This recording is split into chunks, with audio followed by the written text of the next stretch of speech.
welcome back to my YouTube channel. Normally when I'm recording a video, my car is around. However, sadly, it is currently not in driving condition, but more on that at the end of the video. This video is dedicated for a short recap of summer of 2023. It was an eventful summer. It was a beautiful summer, almost a perfect summer, with a slightly bad ending to it. But as I said, more of that at the end of the video. There were plenty of events, so I have my phone here with me with the notes that I have created for this video, so I don't forget anything. Summer officially started on June 4th. This was the day of the classic car meeting in Leonding. I've been attending this gathering for the last couple of years, of course not in 2022, but in 2021 and previously, and it was a nice small event. However, nothing particularly interesting happened. In 2023, so this year, something magnificent happened on the other hand. For the first time in almost 13 years of ownership of my Fiat 126P, I finally met another owner, but not only one, but two. Of course, those were Marcin and Gregor. And since then, we have attended a number of meetings together, and even if there weren't any meetings available or scheduled, we took our cars out for a spin just to have fun with them. Then 2 weeks later, on June 18th, the IG Veteranus Oldtimertreffen in Wolfern took place. This was a much bigger venue. There were not only classic cars available, but classic bikes and tractors as well. If I remember correctly, the oldest tractor was from 1939, at least that's the one that I have a recording of, and this means that the truck is almost 90 years old, or almost 100 years old. The interesting thing at that gathering was, first of all, I was approached by the organizer of the meeting, who asked me if I'm putting the recordings somewhere or where I'm uploading those. And I told him that I have my YouTube channel. I've been having my YouTube channel for a number of years, and he was very interested in that. And of course, that's where I finally uploaded the video. Another thing that was interesting was that there was a truck that was repurposed for being an assistant to electric cars that suddenly went out of charge, or their batteries were defective, or something like that, nature. And this particular truck won the Apprenticeship Award in 2022. That was an invention of one inventor with his apprentices. So very, very interesting indeed. That was the IG Veteranus Treffen in Wolfern. The next one was on July 2nd in Steinhaus by Wels. One very particular moment will be for a very long time in my head, a slightly embarrassing moment. The very person, the organizer from the IG Veteranus Oldtimertreffen in Wolfern, was there as well. He was the commentator, the moderator of this event, and as we were leaving the spot where the cars gathered for a collective drive out, he was trying to interview the cars, or the owners of the cars. And as I was leaving for the drive out, he was slowly approaching me, wanted to ask me a question, and that's when the embarrassing moment happened. I didn't stop for the question that he had. I didn't want to lose track of the other cars, so I left immediately. Of course, I have that on record. Slightly embarrassing moment, but in the end, after we have returned, I talked to him, he interviewed me, and it was a very, very nice talk. And that was Steinhaus by Wels. Then on July 10th, something out of any gatherings, my new rims arrived. Over the last couple of years, I've been more or less actively searching for alloy rims. However, I never could find any that looked good on the car. Either they were too big, or they didn't fit the car, or didn't look as I hoped for. So finally, in the early summer to this year, I finally managed to find the wheels that I've been very much looking forward to. And I bought them from FD Ricambi in the Netherlands. And first I had to wait for them for a couple of weeks because the black ones weren't available. They were available in white or gray. Neither of those were very well looking. So I waited for the black ones to arrive, and as soon as they were available, within a few days they were here in Austria. And of course I immediately made an appointment with a workshop to have the rims swapped. Then on July 15th, Marcin, Gregor and I attended 2 classic car gatherings within a day. The first one in St. Florian, well, was kind of a bust because we expected something bigger, something else, so we left there maybe after an hour. Then we drove to Gregor's place because he had to switch a gasket on his car, and from there we drove to Fischlham. This was a meeting again on a bigger scale. There were again classic cars, classic bikes and tractors, and we stayed there for a couple of hours, and then we received the route for the scenic tour that was about to happen, and we went to the registration. We were handed starting numbers, and my original starting number was 13, and then I saw a bunch of starting numbers from 100 to 200, and naturally I asked if I would be able to get the 126 starting number. Of course, a nod to the Fiat 126P, to our cars. Of course, Marcin and Gregor had the same thought, but I was first, so I was very proud to have gotten the 126 starting number. So the drive started. It was amazing. However, the pace was a little bit too fast for our cars. So in Gmunden, we split from the group, and in Gmunden, Marcin's brother-in-law joined us with his Fiat 500. Sadly, only for a couple hundred meters, because his car died down. So we immediately left the road, stopped at the bus stop, and I had my toolbox with me. Marcin immediately started to work on the car, and I think it was in the end a faulty fuel pump. He managed to repair the car, it started again, so he was able to drive. But as a consequence, he decided not to continue with us, so he left after only having driven with us for a couple hundred meters. Marcin, Gregor and I stayed in Gmunden for another few hours. We recorded beautiful clips, beautiful photos, and around 6 or 7 p.m.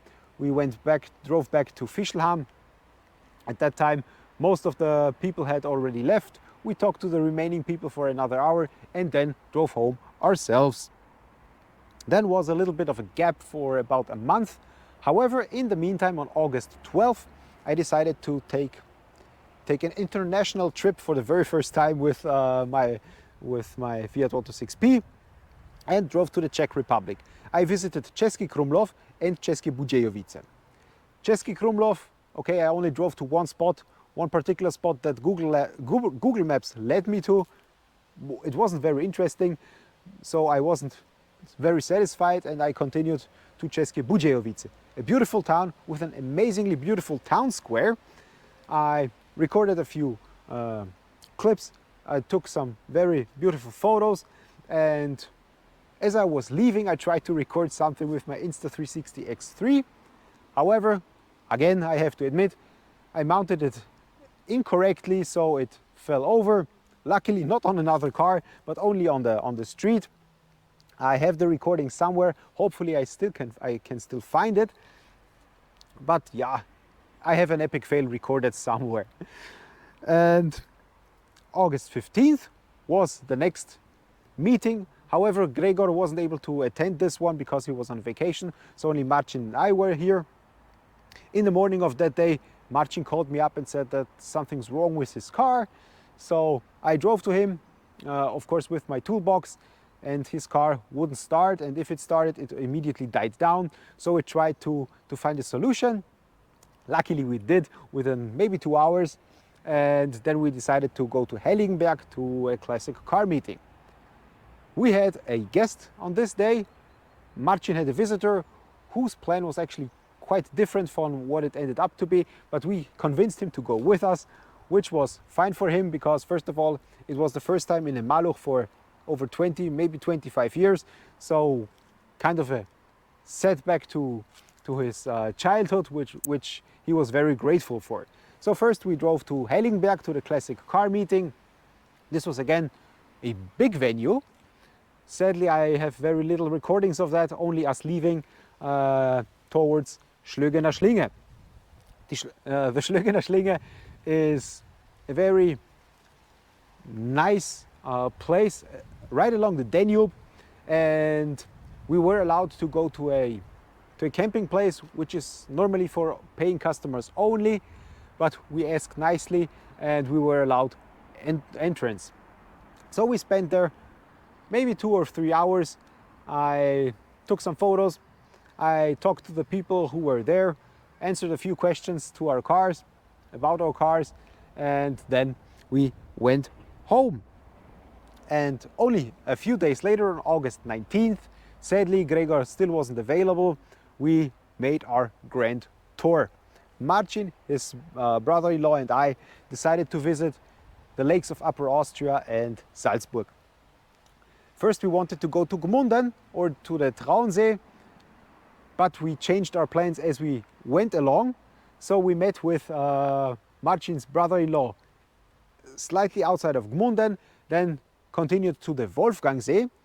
From the Wolfgangsee, or farther along the Wolfgangsee, we drove to St. Gilgen, which is a very beautiful town right along the lake, amazing views. From St. Gilgen we drove to the Mondsee, then to the town of Mondsee, and from the Mondsee we drove home along the Attersee. Then we split from Marcin's brother-in-law, and we went along the Traunsee to Wels, and then I went home. It was an amazingly beautiful day, one that I will remember for as long as possible. Then on September 2nd, the last event of this year, which was the US car meeting again in Wolfern. It was another huge venue. The European cars were split from the American cars. Of course, it was a US car meeting, and it was amazing. For the first time in my life ever, I've seen 2 Shelby GT500s. One was basically a mod from the Eleanor from the movie Gone in 60 Seconds. It looked absolutely flawless. And another one, a GT500 of course. It wasn't an Eleanor rebuild. It was more or less an original one, but still as beautiful. And another amazing car that I haven't expected, Shelby Cobra. Amazing engine sounds. And of course, lots and lots of old American muscle cars. The older, the better, I say. Some people let their engines go, and I still get goosebumps from that. And I've talked to a number of people, and on this very day, I was approached by a person younger than me, and I was recognized for my YouTube videos. I would have never expected that, because of course my audience is very limited. I have a very limited topics, so the surprise was big. And this guy and his father both have American muscle cars, old American muscle cars, if I remember correctly, from the 50s and the beginning of the 60s. So getting spare parts is very, very difficult. So we exchanged our experiences with having old cars, and we were there for I guess 10 hours. I got sunburned. I forgot my hat. I looked like a clown at the end of the day, but I'm rambling. And this was the last meeting, sadly the last meeting probably for this year, because on September 17th, as I was alluding in the beginning of the video, my car broke down. I was supposed to go on another classic car meeting very close to home, and prior to that I took the car out for a spin, drove to Mauthausen, and on my way back the engine suddenly made a very weird noise, sounding like as if it was a venting error or something. And there wasn't any throttle response anymore. So luckily, this happened in a roundabout, so I was able to take an exit immediately. Luckily, this didn't happen on a road with a lot of traffic or a tunnel, because this would have been catastrophic. So for the first hour, I waited for the engine to cool down, gathered my thoughts, and my first reaction was to call Marcin. I described what just happened, and he suggested that it might have been the cylinder head gasket. Of course, I wasn't able to verify that information. I couldn't check if it was true or not, because I'm simply not able to do that. So I called road assistance. Road assistance arrived within maybe 30 minutes of my call, which was great because it was Sunday morning. And the technician tried to solve the problem. He checked the carburetor, and apparently smoke is coming out of it instead of smoke is going upwards instead of downwards. But again, this doesn't tell me very much. So in the end, he couldn't fix the problem, so he tried to tow me away. But the car was too narrow, so he had to call another road assistance truck, another tow truck, which arrived again within maybe 30 minutes. This one was a flatbed with a winch on it, so there wasn't any problem anymore with towing the car away back home.